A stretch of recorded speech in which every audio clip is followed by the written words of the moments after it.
I left the place of my failure, tired and unhappy, in the late autumn of 1925, and returned to continue my work, refreshed and full of hope, in the early spring of 1926. On this, my second visit to Garhwal, in pursuit of the man-eater, I traveled by train to Kotdwar, and went from there by road to Puri, thus saving 8 days on the journey. At Puri, Ibbotson joined me, and came with me to Rudraprayag. During my 3 months' absence from Garhwal, the man-eater had killed 10 human beings, and during these 3 months no attempt had been made by the frightened villagers to kill the leopard. The last of these 10 kills, a small boy, had taken place on the left bank of the Alkananda, 2 days before our arrival at Rudraprayag. We had received this news by telegram at Puri, and though we travelled as fast as possible, we were disappointed to learn from the Patwari, who was waiting for us at the inspection bungalow, that the leopard had finished the whole body the previous night, leaving nothing over which we could sit. The boy had been killed at midnight in a village 4 miles from Rudraprayag, and as it was unlikely that the leopard had crossed the river after feeding without disturbance, we immediately took steps to close the 2 suspension bridges. During the winter, Ibbotson had organized a very efficient system of information throughout the area in which the man-eater was working. If in this area a dog, goat, cow, or human being was killed, or if an attempt was made to force open a door, news of it was sent to us, and in this way we were able to keep in constant touch with the man-eater. Hundreds of false reports were brought to us, which meant endless walking, but this was only natural, because in an area where a known man-eater is active, people fear even their own shadows, and every night sound is blamed on the leopard. One of these reports concerned a man named Galtu, a resident of Kunda, a village 7 miles from Rudraprayag, on the right bank of the Alkananda. Galtu left the village in the evening to sleep in his cattle shed, a mile away. When his son went there next morning, he found his father's blanket half inside and half outside the door of the shed. In a patch of soft ground nearby he found what he thought was a drag mark, and close to it the pug marks of the man-eater. He returned to the village, raised an alarm, 60 men went to search for the body, and 4 men were sent to Rudraprayag to inform us. At the time, Ibbotson and I were beating a hillside on the left bank of the river for the leopard, and when the 4 men arrived I was convinced that the leopard was on our side of the river, and that there was no truth in the story of Galtu's death. Ibbotson therefore sent a Patwari back with the 4 men, with orders to search carefully and report. The next evening the Patwari returned with a report and a drawing of the pug marks found near the shed. The drawing showed 6 circles, 1 large circle in the center and 5 smaller ones around it, all made neatly with a compass. 5 days later, just as we were preparing to sit on the bridge tower, a noisy group arrived at the bungalow led by an angry man protesting that he had committed no crime deserving arrest. The man was Galta himself. After calming him down, he told us his story. On the night he was supposed to have been killed, he had argued with his son. Angry, he slept in the cattle shed and early next morning went to visit his married daughter 10 miles away. On returning home, he was arrested and brought to Rudraprayag. It took some time before he understood the joke, but once he did, he laughed heartily at the thought of 200 men searching for his remains while he was resting peacefully elsewhere. As Ibbotson disliked spending the night on the windy bridge tower, and as wood and carpenters were available, he had a platform built inside the arch of the tower, and we sat there for 5 nights. After Ibbotson left, the leopard killed 1 dog, 4 goats, and 2 cows.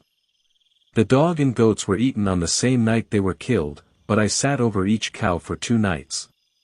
On the second night over the first cow, the leopard came, but just as I was about to fire, a woman banged on a door nearby and frightened it away. No humans were killed during this time, but a woman and her baby were badly injured. The leopard forced open the door, seized the woman by the arm, and tried to drag her out. She did not faint or lose courage, and after being dragged some distance, she shut the door and escaped with severe wounds, while the baby suffered a head injury. I sat in that room for 2 nights, but the leopard did not return. I was returning one day towards the end of March, after visiting a village on the Kedarnath pilgrim route, when, as I came near a place where the road ran close beside the Mandakini River and where there was a waterfall 10 to 12 feet high, I saw a number of men sitting on rocks at the top of the fall on the far side of the river, holding a triangular net fixed to the end of a long bamboo pole. As the noise of the water prevented conversation, I left the road and sat down on the rocks on my side of the fall to rest and smoke, for I had walked far that day, and also to see what the men were doing. Soon one of the men stood up and pointed excitedly into the foaming white water at the foot of the fall, and two of his companions held the net close to the waterfall. A large group of Moser fish, weighing from 5 to 50 pounds, were trying to leap up the fall. One fish, about 10 pounds in weight, jumped clear of the fall and, as it fell back, was neatly caught in the net. The net was quickly pulled back, the fish taken out and placed in a basket, and then the net was again held close to the fall. I watched for about an hour, during which time 4 fish of similar size were caught. On my earlier visit to Rudraprayag, the watchman of the inspection bungalow had told me that there was good fishing in spring, before the snow water came down, in both the Alkananda and Mandakini rivers. Ibbotson returned from Pori on the last day of March, and the following morning, while we were having breakfast, we received a report that a leopard had been calling repeatedly during the previous night near a village, to the northwest of Rudraprayag, about a mile from the place where we had killed a leopard earlier in a gin trap. About half a mile north of this village, on the shoulder of a great mountain, there was a wide stretch of broken ground, full of huge rocks, caves, and deep holes, where the villagers said their ancestors had once mined copper. This whole area was covered with scrub jungle, thick in places and thin in others, and it stretched down the hillside to within half a mile of the terraced fields above the village. I had long believed that the man-eater used this place as a hiding ground when it was near Rudraprayag, and I had often climbed to a high point above the rocks in the early morning, hoping to see the leopard lying in the sun, as leopards in cold regions are very fond of doing. This is a common and effective way of shooting them, needing only patience and careful aim. After an early lunch, Ibbotson and I set out, armed with our .27 rifles, and were accompanied by one of Ibbotson's men carrying a short length of rope. In the village we bought a young male goat, as the leopard had already killed all the goats I had previously bought. From the village a rough goat path went straight up the hill to the edge of the broken ground, where it turned left and ran along the hillside for about 100 yards before rounding the shoulder of the mountain. Where the path crossed the hill, bushes grew on the upper side, while the lower side dropped steeply and was covered with short grass. We tied the goat to a peg driven into the ground at the bend in the path, about 10 yards below the scrub jungle, and then went down the hill about 150 yards, where we hid behind some large rocks. The goat was one of the best callers I had ever heard, and as it bleated loudly there was no need for us to watch it closely, since it was securely tied and could not be carried away. The sun, red and glowing, was just above the snowy Kedarnath peaks when we took up our position, and half an hour later, when we were already in shadow, the goat suddenly stopped bleeding. Creeping to the edge of the rock and looking through the grass, I saw the goat standing stiffly, ears pointed forward, staring up towards the bushes. It shook its head and back to the full length of the rope. The leopard had certainly come, attracted by the goat's cries, and the fact that it had not attacked at once showed that it was cautious. As Ibbotson's aim was better than mine because of his telescopic sight, I moved aside and whispered to him to study the bushes in the direction the goat was watching. For several minutes he searched carefully through the telescope, then shook his head and handed the rifle to me. I watched just as closely, knowing that even the smallest movement would show, but I also saw nothing. When I lowered the rifle, the light was fading fast, and the goat was now only a red and white blur on the hillside.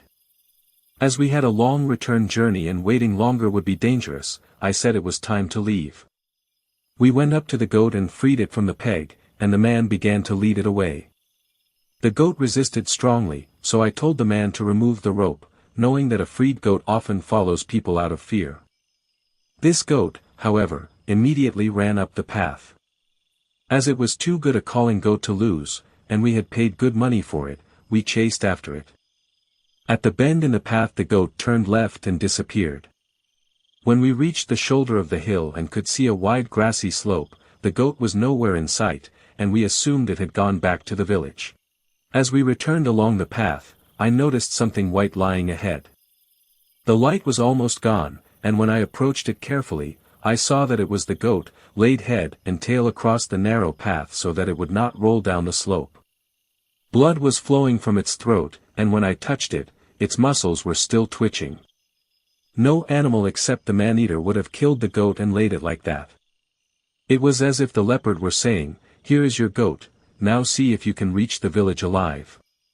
If I had not had a full box of matches, I doubt whether we would all have survived.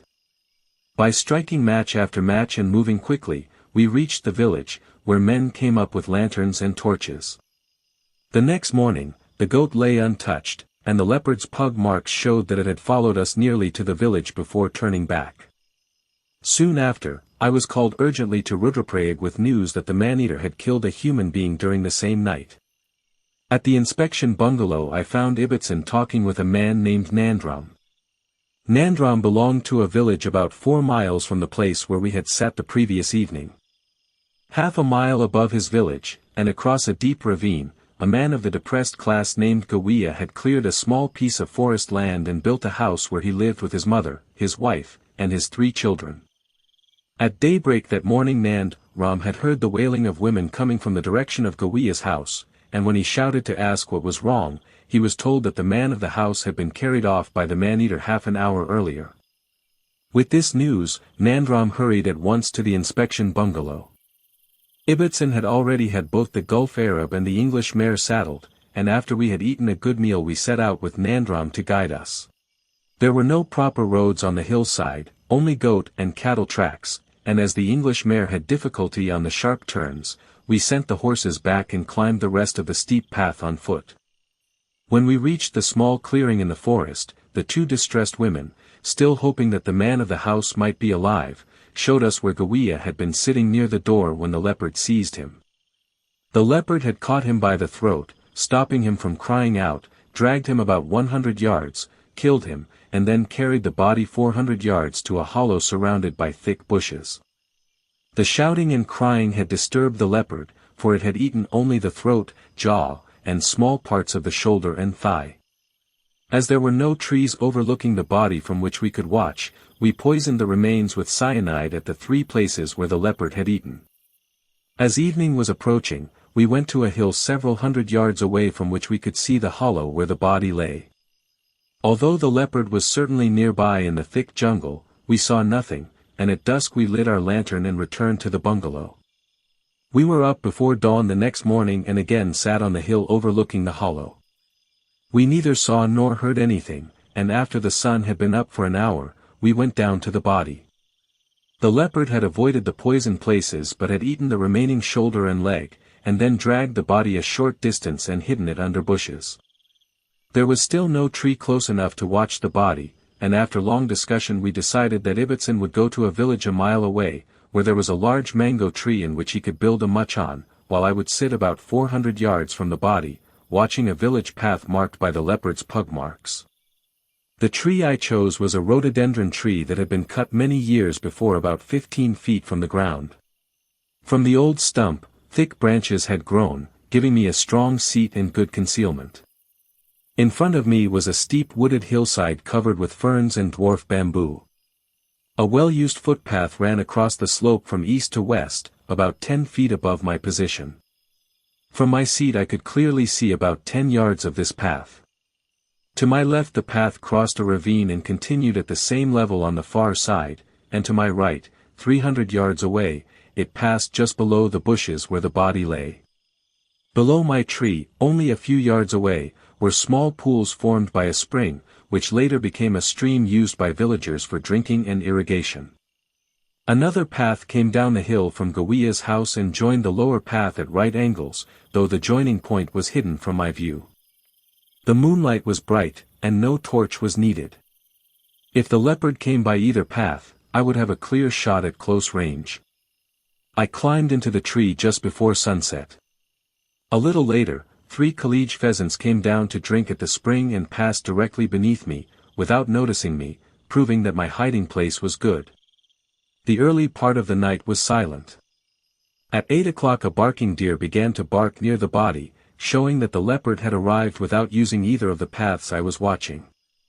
After some minutes the barking stopped, and silence returned until 10 o'clock, when the deer barked again. The leopard had been feeding for 2 hours and must have swallowed the poison. I sat without moving, watching the moonlit hillside, where every blade of grass was visible. At 2 in the morning I heard the leopard walking down the path from the direction of the house. Dry leaves I had scattered on the paths crackled under its feet, showing that it was careless and possibly already affected by the poison. At the bend in the path it paused, then left the path and came down a shallow hollow to the lower path, where it paused again. I waited, planning to let it pass before raising my rifle, but instead it jumped off the path and came straight toward my tree. For a moment I feared it had sensed me, but it passed beneath the tree and went directly to the spring, where it drank noisily and eagerly. From its behavior I felt sure it had poisoned itself, but I did not know how long cyanide would take to act. 10 minutes later it climbed the hill on the far side of the ravine and disappeared along the path.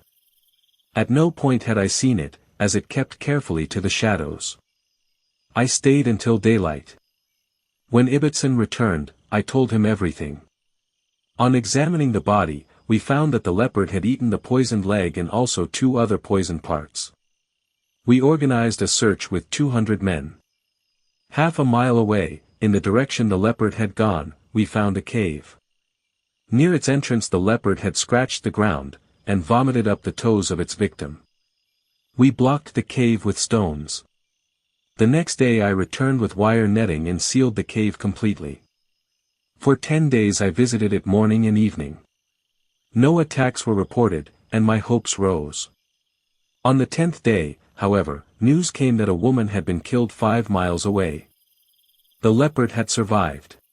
It was clear that cyanide had failed. Whether the dose was too strong, or the cave had another exit, I could not say. But after witnessing what this leopard endured, I understood why the people of Garhwal believed it had supernatural powers, and why they believed only fire could destroy it. This is the 8th part of Man-Eating Leopard of Rudraprayag. Please don't forget to like and subscribe the channel Man Eaters. We will soon be back with next part. Till then, take care.